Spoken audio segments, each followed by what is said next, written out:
ಬೀದರ್ ಜಿಲ್ಲೆ ಬಸವಕಲ್ಯಾಣ ತಾಲೂಕಿನ ಕೊಹಿನೂರು ಗ್ರಾಮದಲ್ಲಿ ಜಿಂದಾ ಶಾ ಮದರ್ ಸಾಹೇಬರ 608ನೇ ಜಾತ್ರಾ ಮಹೋತ್ಸವ ನಡೆಯಿತು. ಜಾತ್ರೆಯ ಮೊದಲ ದಿನ ಗ್ರಾಮದ ಶಿವಶರಣಪ್ಪ ಅಕ್ಕ ಮತ್ತು ಯೂಸುಫ್ ಸಾಬ್ ಅವರ ಮನೆಯಿಂದ ಶ್ರೀಗಂಧವನ್ನ ರಾತ್ರಿ 11 ಗಂಟೆಗೆ ಮೆರವಣಿಗೆಯ ಮೂಲಕ ತೆಗೆದುಕೊಂಡು ಹೋಗಲಾಯಿತು. ಇನ್ನು ಎರಡನೇ ದಿನ ಗ್ರಾಮದ ಬಸವರಾಜ ಮಹಾಜನ್ ಮನೆಯಿಂದ ರಾತ್ರಿ 10ಕ್ಕೆ ದೀಪವನ್ನು ಅದ್ದೂರಿ ಮೆರವಣಿಗೆಯ ಮೂಲಕ ದರ್ಗಾಗೆ ತೆಗೆದುಕೊಂಡು ಹೋಗಿ ಸಮಾಧಿಗೆ ಬೆಳಗಲಾಯಿತು. ಹಾಗೂ ಮೂರನೇ ದಿನ ಜಂಗಿ ಪೈಲ್ವಾನರ ಭರ್ಜರಿ ಕುಸ್ತಿ ಪಂದ್ಯಗಳು ನೋಡುಗರ ಗಮನ ಸೆಳೆದವು. ಜಿಂದಾ ಶಾ ಮದಾರ ಸಾಹೇಬರ ಜಾತ್ರೆ ಹಿಂದೂ ಹಾಗೂ ಮುಸ್ಲಿಂ ಸಹೋದರತ್ವ ಸಾರುವ ಪ್ರತೀಕವಾಗಿದೆ. ಇವತ್ತಿನ ದಿವಸ ಗಂಧದ ಅರ್ಪಣೆ, ಶರಣ ಜಿಂದಾ ಶಾ ಮದರ್ ಸಾಹೇಬರಿಗೆ ಗಂಧದ ಅರ್ಪಣೆ.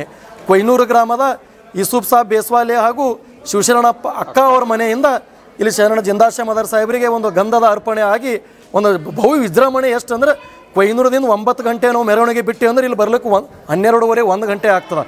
ಅಷ್ಟು ವಿಜೃಂಭಣೆಯಿಂದ ಮದ್ದು ಸುಟ್ಕೋತಿ ಎಲ್ಲ ಮಾಡ್ಕೋತ ಒಂದು ವಿಜೃಂಭಣೆ. ನಾಳೆ ದೀಪ ಕಾರ್ಯಕ್ರಮ, ದೀಪ ಒಂದು ಬಸವರಾಜ ಅವ್ರ ಮನೆ ಮಹಾಜನ್ ಮನೆಯಿಂದ ಒಂದು ದೀಪದ ಮೆರವಣಿಗೆ, ಅದು ಕೂಡ 9-10 ಗಂಟೆಗೆ ಬಿಟ್ಟು ಇಲ್ಲಿ 1 ಗಂಟೆವರೆಗೆ ಬಂದು ಒಂದು ದೀಪವನ್ನು ಹಚ್ಚತಕ್ಕಂಥ ಕಾರ್ಯಕ್ರಮ. ಇವತ್ತಿನ ದಿವಸ